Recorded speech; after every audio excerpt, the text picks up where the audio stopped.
Hey, welcome in. Well, this is an extremely interesting article, and it's one that illuminates what's been happening in Canadian media and why it is the way that it is now.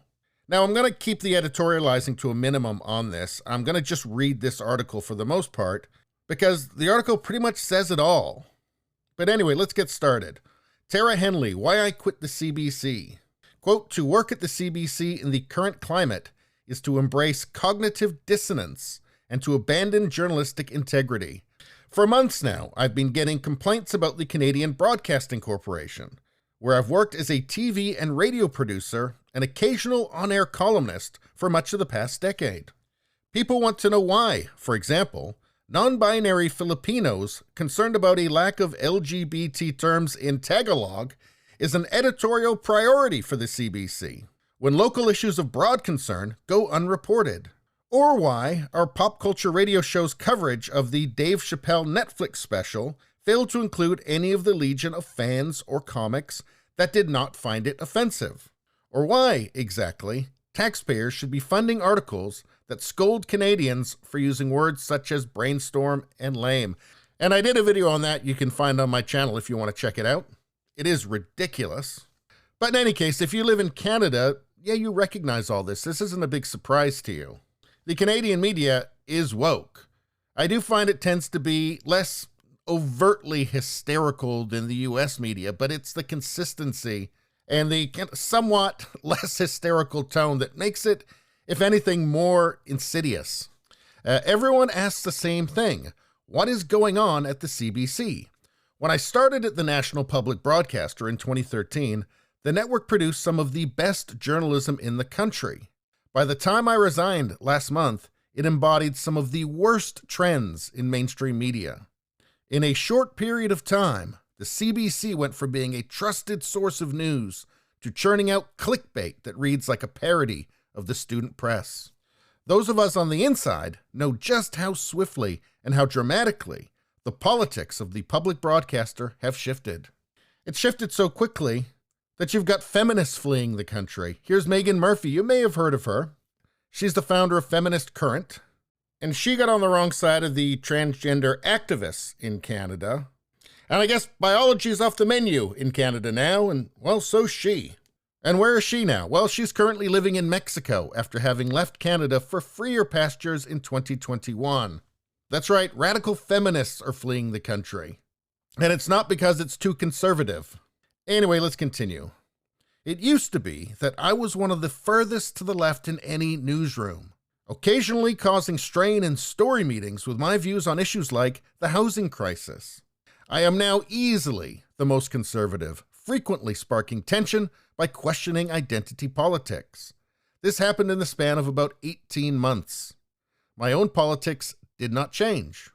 And isn't that something you're hearing from more and more liberals these days? Their politics haven't changed, but they're no longer comfortable with what people are doing under the title of liberal anymore. That might resonate with some people watching this video.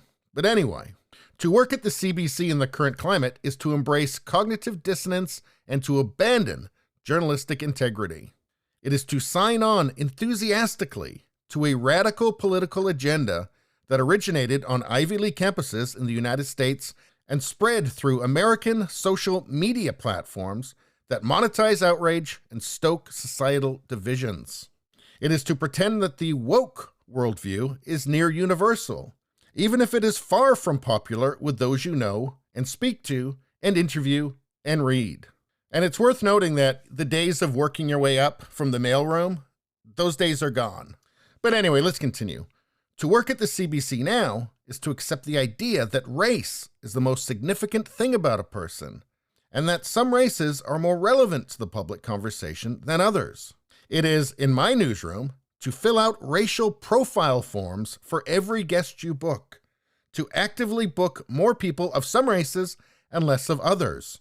It's examples like this that really show you the heart of the shift from liberal to illiberal on the left. It really isn't that long ago that filling out racial profile forms would have been considered an abomination, and no serious person would have taken it seriously. But anyway, to work at the CBC is to submit to job interviews that are not about qualifications or experience, but instead demand the parroting of orthodoxies, the demonstration of fealty to dogma. It is to become less adversarial to government and corporations, and more hostile to ordinary people with ideas that Twitter doesn't like. And I know I said I wasn't going to editorialize too much, but I just can't help myself. Well, becoming less adversarial to government and corporations and more hostile to ordinary people, that doesn't sound very brave. That doesn't sound very liberal to me. I mean, if that's progressive, what does progressive even mean? Perhaps the word they should use is reactionary.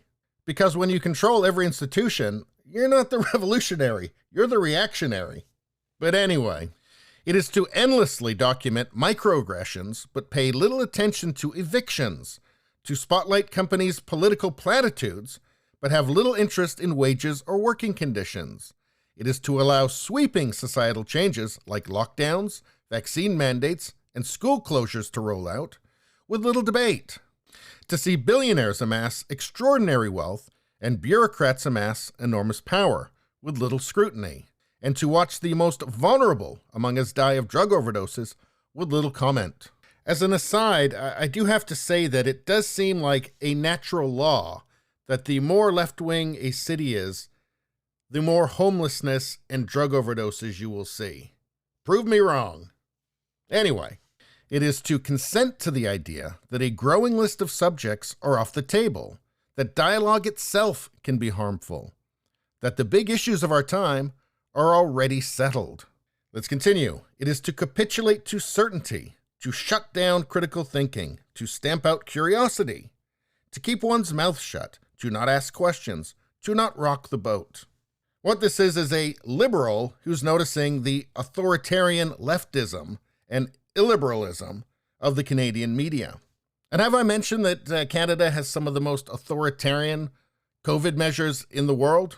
This is due in no small part to the CBC's devotion to Justin Trudeau's woke liberal government.